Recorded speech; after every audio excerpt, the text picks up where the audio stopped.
Makikita nyo yung wire is dinodoble ko yan mga lods. Tinutupi ko yan. Then gagroundingan ko yung pinakang box. Lalagay ko ng ground yan. So may purpose yung mga ganyan. Bakit hindi tinatapat yan? So lahat dapat is nakakonect yan. A meter base is nakapix naman to. Hello, good day mga lods. So dito tayo sa ginagawa natin na 8 unit. So makikita nyo sa likod. So ready na uli yung gagawin natin dito sa meter center para sa service entrance. So si Bossing is nag-apply na ng para sa electric nito. So bali binigyan na siya ng mga meter. Meter base. So naka-apply na yung mga lods. So ito yung mga meter base. Yan. Ito na yung mga meter base na service provider dito is may mga tataklat yan mga lodi. If nag-apply ka sa Meralco is meron niya may tatak yan dyan. So 8 meter base yun. So ipipix na natin yung meter base. Lagyan natin ng pipe. Then yung mga wires niya ng secondary, ng primary dun sa meter. Then yung secondary dun sa breaker gutter. So pati yung grounding na white is ilalagay natin dun sa base. Ilalagay natin lahat yan. So mga lads, so yan muna yung gagawin natin. Sa mga hindi pa subscribe lang. Click nyo yung notification bell para ma-notify kayo sa mga future and upcoming videos ko. And don't forget to comment na rin para may feedback sa mga videos na mga ina-upload ko mga lads. So simulan natin. Tara!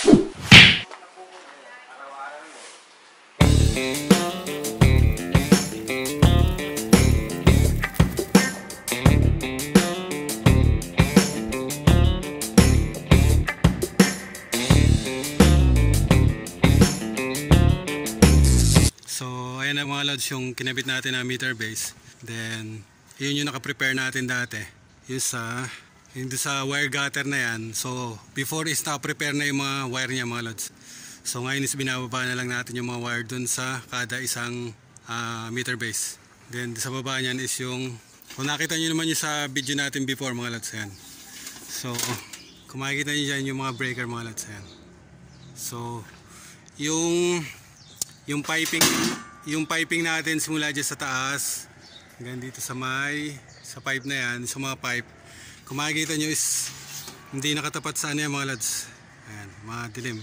Hindi gumana yung camera mga lods. Kaya yung ginamit ko is yung cellphone ko. Ayan, kung makikita nyo dun sa ilalim is hindi siya nakatapat yung breaker, and then yung pipe is hindi nakatapat dun sa breaker mga lods. So pag magagawa kayo ng ganyan is huwag nyo itatapat dun sa breaker. So may purpose yung mga ganyan, bakit hindi tinatapat yan. So paglagay natin ng wire is papakita ko sa inyo kung bakit. And sasabihin ko na rin bakit hindi dapat nakatapat. Ayan mga lods, so iisa-isay na natin itong mga meter base na to paglalagay natin dyan. Then yung grounding natin itong white, tetaypan ko na lang to. Then ilalagay na natin dyan lahat. So yung lahat ng grounding is meron kada meter. Ayan. So 8 lahat yan, 2, 4, 6, 8. Ayan mga lodi, 8 lahat to. So 8 yung meter. Ito is pwede natin pababain hanggang dito sa box na to. So then i-couple uli natin dyan para pwede natin i-couple uli dito. Then ilalagay natin dito sa grounding dito sa baba. Makikita nyo is may tornilyo dyan. So kailangan is naka-ground ang breaker gutter natin. So lahat ng metal is dapat naka-ground mga lods. So simula dito sa first service equipment natin. Pinakita ko naman ito dati before na yung sa video natin. May naka-ground yan, naka-couple yung ground yan. Kaya dalawa yung bumaba dyan mga lods. Makikita nyo is dalawa yung bumaba dyan. Then yung isa is galing yan dito sa baba. So yan yung galing dun sa rod mga lods. Yan yung galing sa rod. Ilang mga lods. Then nag-couple lang tayo. Kumuha tayo dito ng para sa ground. Then makikita nyo yung pipe is nilagyan ko ng end bell. Makikita nyo is may end bell dyan. Para protection na rin yan dun sa edge nung pipe natin.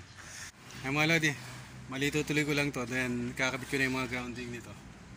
So hindi lang ako makapag-video ng mahaba kasi cellphone na lang tong gamit ko. Ayaw gumana nung camera. Lalagay ko naman yung sa grounding. Ay mga lods, so nilalagay natin yung ground. Makikita nyo yung ground. So make sure lang na yung grounding na yan is lalapat dun sa metal niya mga lodi. Ginagawa ko is ginaganyan ko lang, then ilalagay ko yung tornilyo.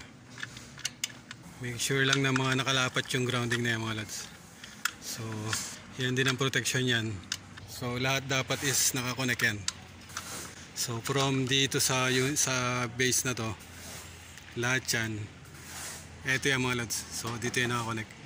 Then may nakalimutan tayo isa dito para dito sa wire gutter. So maglalagay tayo ng isang wire dyan para sa grounding. So magtatap na lang ako dito, i-splice ko na lang yan dyan. Then dun sa baba is pagkukopulin ko yan lahat, then ilalagay ko dito mga lods. So ito may grounding ano dito, dito natin ilalagay dun sa loob, ayan, sa loob. So dun natin ilalagay yung grounding. Ayan mga lods, so isa-isahin ko na lang ulit ito. So hindi ko ma-record ng time-lapse to kasi cellphone lang yung gamit natin. Yung camera natin is ayaw gumana ang record.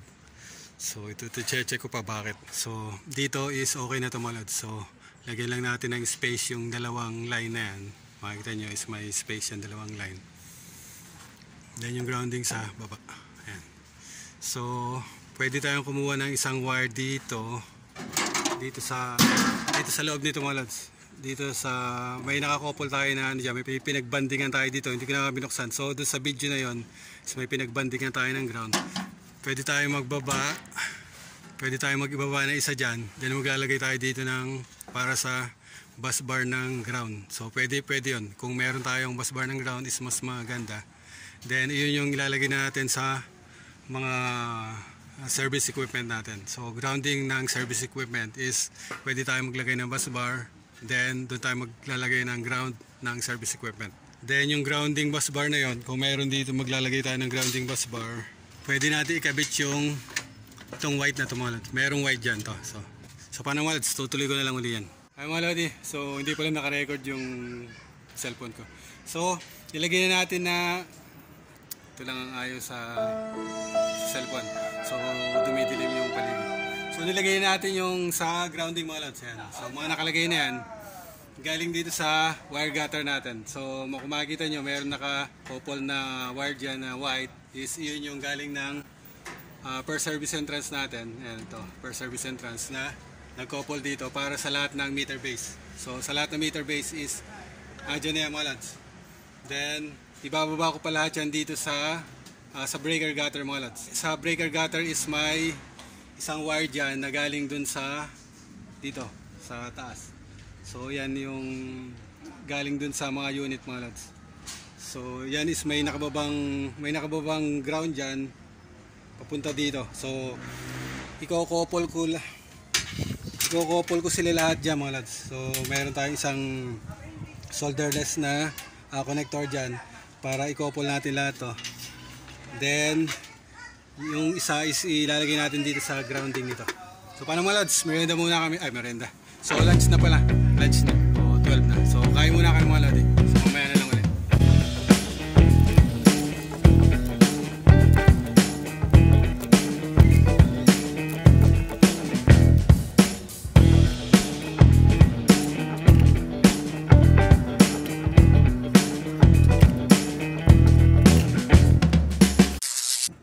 Mga lods, so ito yung last na meter base natin. So tineterminate natin dun sa dito sa meter base. So makikita nyo yung wire is dinodoble ko yan mga lods, tinutupi ko yan, so para makapal. So pag manipis kasi, makikita mo yung tornilyo dyan mga lods. Pag isang wire lang ilalagay mo dyan, I mean itong 8 na gauge na wire na to is ilalagay mo dyan, is masyadong baon to. So pwede nyong doble niyan, tupiin nyo ng ganyan para malaki yung kapit dito sa pinakang terminal niya. Ayan mga lads. So halos pare-parehas yan, mga ganyan, mga nakatupi yan. Sa baba ganun din.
pang last na ito.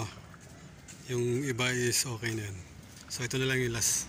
Diyan kasi naka-temporary yung power kanina. So ito yung last na tinanggal ko. So makikita nyo dyan mga lods, hindi kita. Ayan, so nakita nyo is naka-loop yung wire. Hindi nakatapat yung pipe. Ayan, hindi nakatapat yung pipe dun sa breaker mga lods. Ayan, naka-loop yung wire. Yan is nagsisilbing ano rin yan, for dripping yan, for dripping. Kung sakaling magkaroon ng ano dun sa pipe, may mabababa dyan or anything na pwedeng pumasok dyan, malaglag, is hindi direkta dun sa breaker mga lodi. Yan, hindi yan direkta dun sa breaker bababa. At sabihin na natin kung may konting tubig yan na tutulo, is ang tagas yan is dito sa baba, hindi dito sa may breaker mga lods. So kaya may nilalagyan din ng ganyan yan. So conforme na lang yan sa inyo kung talagang secure naman yung mga boxes nyo. Pero kung mga lods is ganyan yung ginagawa ko. Kaya hindi yan nakatapat dun sa yung breaker, hindi nakatapat dun sa pipe. Dun sa pipe, hindi nakatapat sa pipe. So mapapasin nyo rin is walang lock nut mga lods. So hindi na pinalagyan ng lock nut. Dahil mga naka-tornilyo naman na yan dyan.